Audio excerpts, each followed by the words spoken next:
Estamos en contacto con José González, el doctor José González, director departamental de salud. ¿Cómo le va, González? ¿Anda bien? ¿Qué tal? Muy buenos días para todos. ¿Mucho trabajo? Sí, que diariamente. ¿Cómo va la vacunación, doctor? Bueno, el plan de vacunación, las diferentes campañas están, como ustedes saben, hasta fines de agosto en su plan. Hemos tenido a nivel país y hemos donado un buen número como indicador de lo que es la campaña de influenza. A pesar que ya lo hemos dicho, hay en algún perfil de la población que no alcanzamos, a nuestro entender, los objetivos, sobre todo en una población que está vinculada a exposición de riesgo, como el personal de la salud. Ahí nosotros necesitamos para la próxima campaña hacer un mayor esfuerzo para alcanzar un mayor porcentaje de vacunados, pero igual, en términos generales, a nivel país ya se superaron las 500.000 dosis, estamos en una campaña que no ha terminado, seguramente en estas semanas se completen algunas dosis más, pero en ese sentido con influenza, con campaña de la gripe, avanzamos con respecto a años anteriores. Producto de varios factores, comunicación, producto del compromiso y la participación de estructuras de salud, y ni que hablar también de los medios de comunicación, que en el caso nuestro reiteradas veces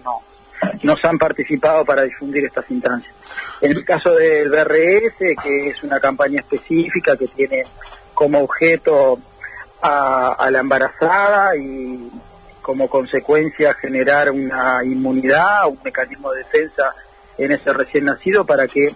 no tenga una enfermedad que le ocasiona el virus inicial respiratorio, y en términos generales una enfermedad respiratoria que puede ocasionar serios problemas de salud. Maldonado ha tenido un impacto muy importante, la tasa de vacunación es de las más altas del país, y los datos, que si bien son preliminares, todavía no ha cerrado los números de niños internados en CTI en Maldonado por bronquiolitis o cuadros respiratorios vinculados al sincicial respiratorio, son muchos menos que los de otros años, o sea que podemos inferir un impacto importante en lo que fue la campaña de vacunación y el resultado que está teniendo en salud, ¿no? Muy bien. Doctor, queremos aprovechar su tiempo por el tema que nos convoca a raíz, lo decíamos hace instantes,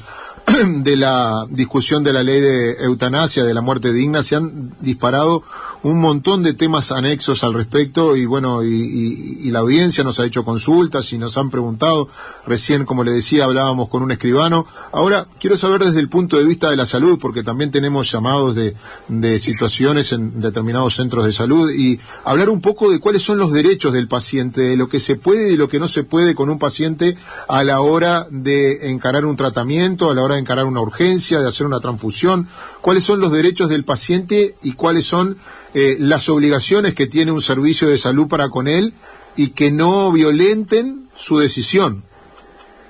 Bueno, exactamente. Primer punto, el proceso asistencial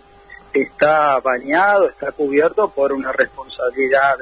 profesional de un equipo de salud en el vínculo con una persona que va a buscar asistencia. Allí no solo hay aspectos éticos, morales, sino tiene que ver también con obligaciones desde el punto de vista del marco de derechos y obligaciones que se establecen en esa relación. Todo paciente que va a un lugar a generar una demanda asistencial, una consulta, por la razón que sea, más o menos grave, coordinada o de urgencia-emergencia, espontánea o no, lo primero es que le asiste el derecho a recibir información con respecto a no solo el diagnóstico, sino a las indicaciones de estudios y para qué y cuáles son las características de esos estudios, la información en cuanto al tratamiento que va a recibir, si es un tratamiento que implica generarle alguna maniobra o que es un tratamiento que puede ser ambulatorio, los que puede implicar de efectos secundarios del tratamiento. Ese paciente, por supuesto, tiene derecho a tener una historia clínica, y es una obligación de la institución y del profesional dejar en la historia clínica no solo los elementos que implicaron el diagnóstico, sino las conductas de tratamiento que allí se establecen. Esto es sumamente importante, recordar que esto está amparado en el secreto profesional, y es fundamental en eso que nos planteamos dentro del derecho que tienen los usuarios, los pacientes, por supuesto, hay situaciones en cuales el paciente, por la condición de salud, no puede generar un consentimiento previo a un procedimiento. Allí se evalúa también la presencia de familiares o responsables, pero el consentimiento es un elemento muy importante. A veces queda como tácito, es decir, cuando una persona va a una consulta y se plantea en ese interrogatorio y se plantea a partir de ahí un estudio o un tratamiento, seguramente ha tenido la población experiencia en que nadie le planteó el consentimiento o la información sobre el procedimiento. Esos gestos a veces no se generan tan cotidianamente, pero son importantísimos mantener en el vínculo médico-paciente. Y por supuesto, cuando hay procedimientos que implican intervenciones quirúrgicas, transfusiones o maniobras invasivas, el consentimiento informado por parte del paciente es obligación de la institución, es parte del procedimiento de la calidad y seguridad de la atención de un paciente, y es un derecho que tiene, por supuesto, la población y el usuario, ¿no? Claro, pero cuando usted menciona, doctor, que tiene que estar informado por el paciente, digo, en caso de un accidente, por ejemplo, que el paciente venga en un estado en el que obviamente no está en conocimiento de lo que está sucediendo, ahí como si ustedes no tienen nada en contrario, actúan según su real saber y entender, ¿no? Claro, porque en esto el profesional está amparado en su proceso asistencial en lo que se constituye algo que es un bien mayor, como es la vida, y en el contexto de una asistencia, pongamos el ejemplo, una persona que haya sufrido un siniestro de tránsito y que llega a un servicio en una condición de salud, que pueda estar en coma, que pueda estar en una situación de alta gravedad, allí lo que prima es las acciones para salvar el bien mayor, que es la vida de la persona. Muchas veces esas situaciones se dan, a veces también participan familiares en el vínculo asistencial, pero generalmente cuando estamos en una emergencia, lo que prima es el bien mayor, el cuidado de la vida y salvar a la persona, que por supuesto que eso no implica que no haya una documentación en una historia clínica, que no haya una evolución, que no haya después un proceso de información a quienes estén vinculados. Hay otras situaciones que suceden y que están también debidamente planteadas en el caso de que haya alguien tomado una anticipación de una decisión que la tenga debidamente documentada o informada, que en estos casos esté el marco legal a través de un documento que lo certifica un escribano, donde alguien plantea que, bueno, frente a una situación de salud, no va a aceptar o decide no recibir determinado tipo de procedimiento, ya sea por una creencia religiosa, espiritual, por una decisión que lo hizo en plenitud de su salud mental y que allí quedó documentada. Bueno, en esos casos obviamente es también obligación de la institución y de los profesionales respetar esa decisión. También el profesional puede hacer objeción de conciencia en cuanto a ese tipo de asistencias, y vendrá otro profesional a cumplir la tarea. Pero hay escenarios que, como decimos nosotros, no hay un punto de partida donde toda la información está sobre la mesa, como pueden ser las emergencias, donde el riesgo de vida de la persona es potencialmente superior, es inmediato, ¿no? En ese sentido prima el proceso asistencial para no entrar en omisión y para justamente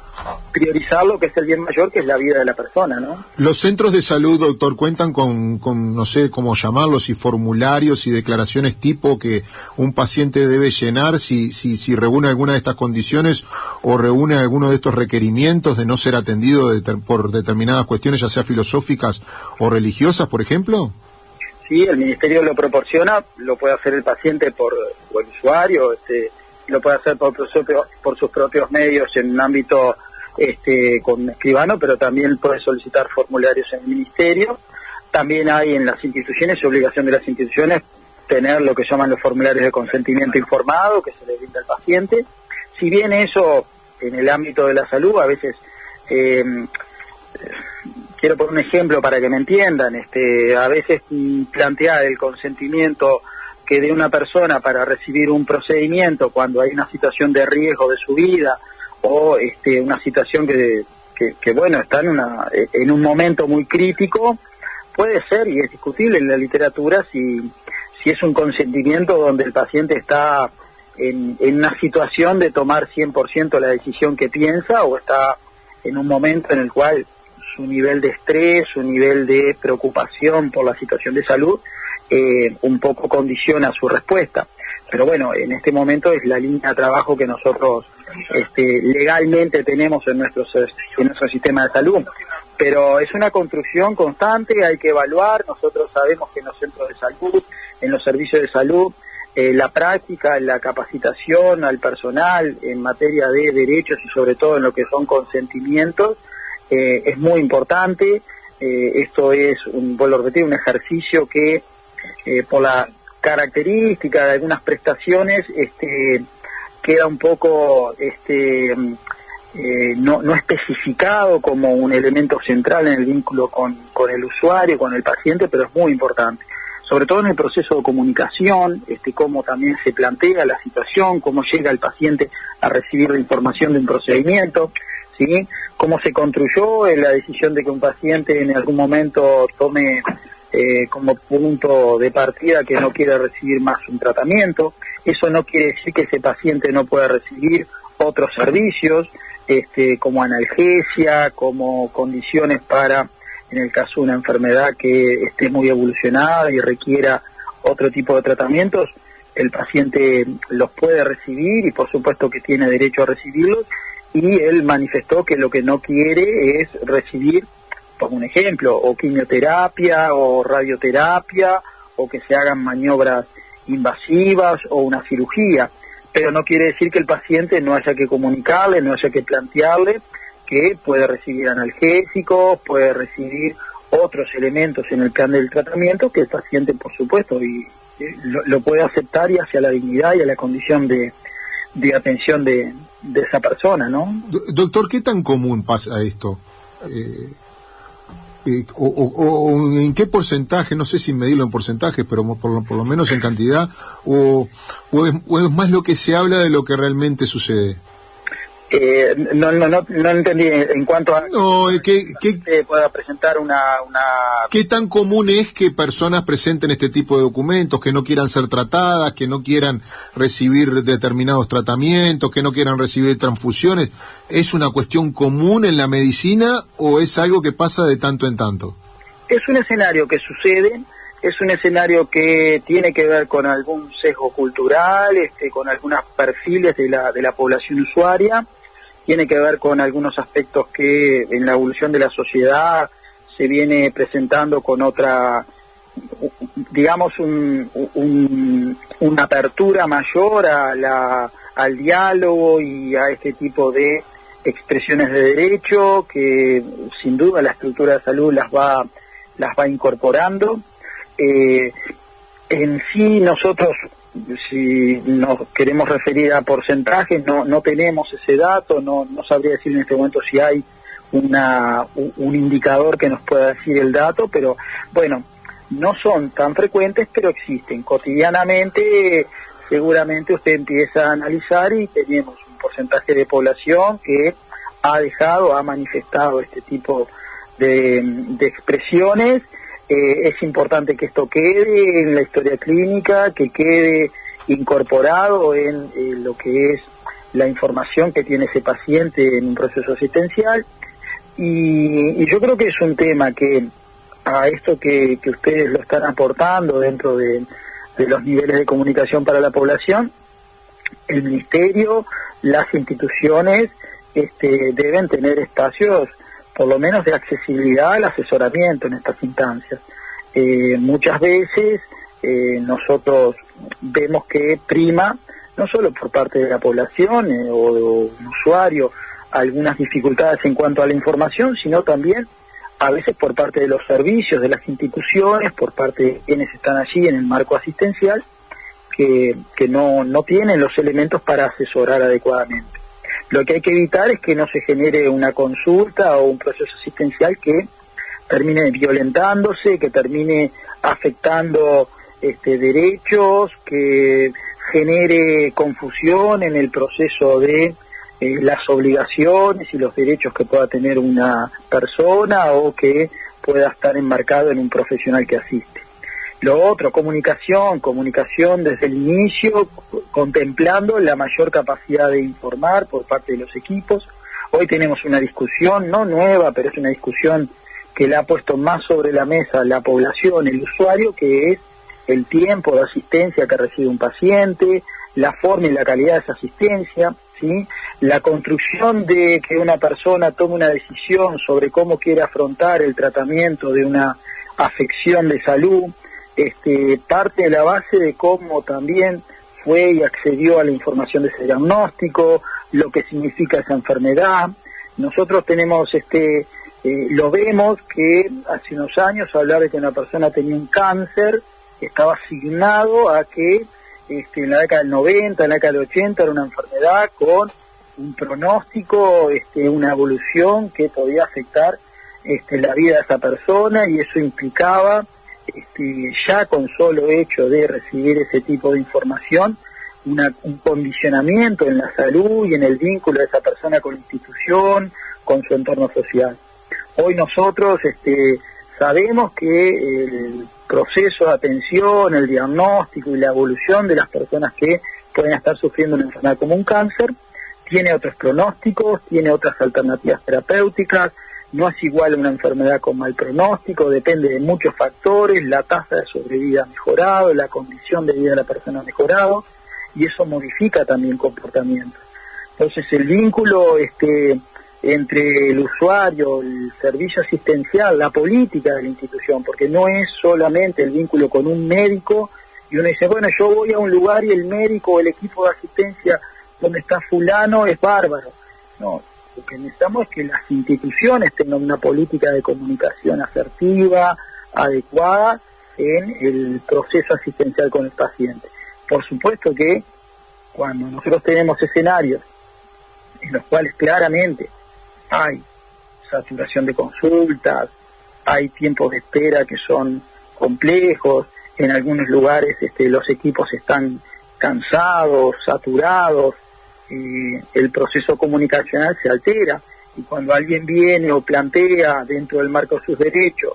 recibir información adecuada, correcta, de un procedimiento que se le va a hacer a él o a un familiar, o quiere plantear que se le genere el compromiso de que toda la información que se le está dando es la adecuada, eso se puede alterar. Por eso es un ejercicio cotidiano, y hay que siempre, y es muy importante, analizarlo y que se generen líneas correctivas. Estos espacios se afectan rápidamente, y entonces en general la preocupación que nos encontramos es que alguien teniendo derechos,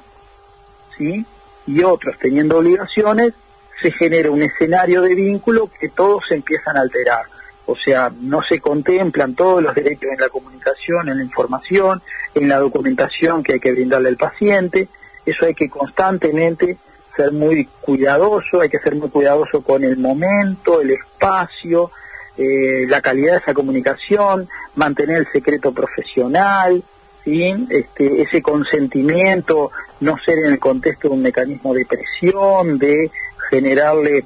al paciente o a la familia una situación de toma de decisiones que a veces no es inmediata, que puede generar un tiempo de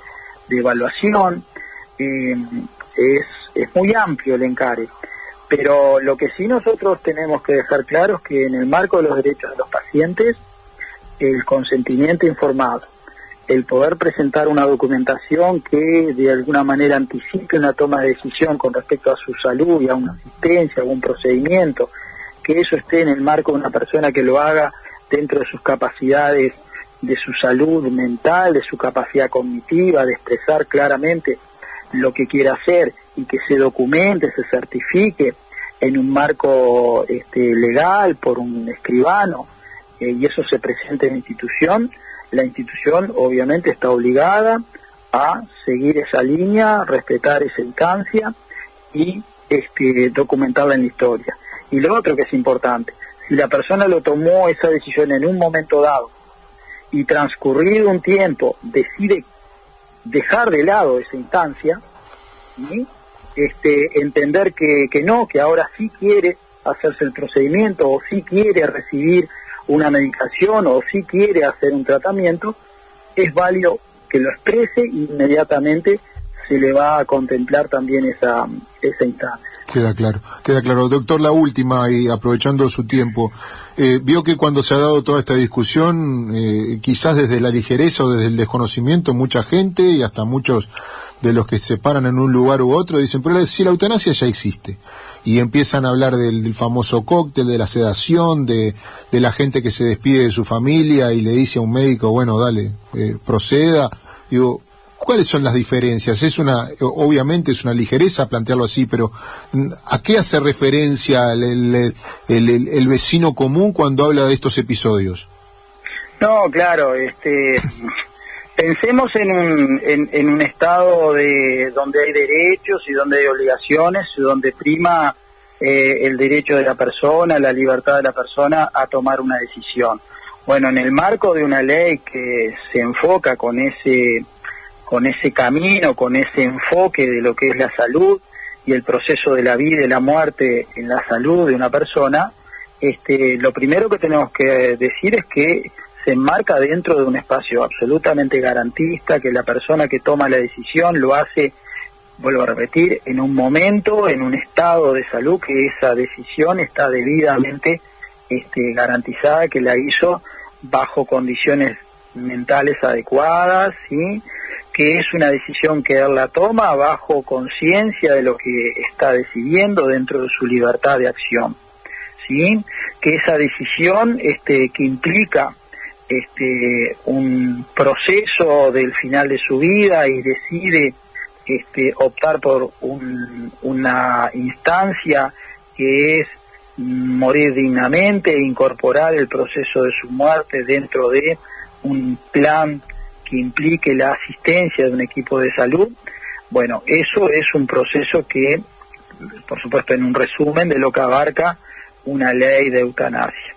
Esa instancia no implica que no tenga escenarios de discusión, porque afecta muchos aspectos de lo que una sociedad o de lo que es la mirada cultural, de lo que una sociedad enfrenta al respecto. Esa estructura de desarrollo de una propuesta de asistencia a una población que está en esta situación de salud implica caminos que sean absolutamente garantistas, que en la ley está establecido, por lo menos en esta primera etapa ahora que en diputados se trató, los diferentes fases que va a ir cumpliendo el proceso de incorporar a esa persona en su toma de decisión, en su planteo. Allí hay una serie de profesionales, de equipos que participan, que tienen plazos para ir sumando la decisión y el aval de que esta persona entra en ese proceso. Por supuesto que tenemos que estar frente a una situación de salud que claramente es una enfermedad que su desenlace es irreversible hacia la muerte, claramente es una situación en la que el paciente toma la decisión en un contexto que esa decisión está amparada porque está en una condición cuando la tomó que era la adecuada en cuanto a su toma de decisión,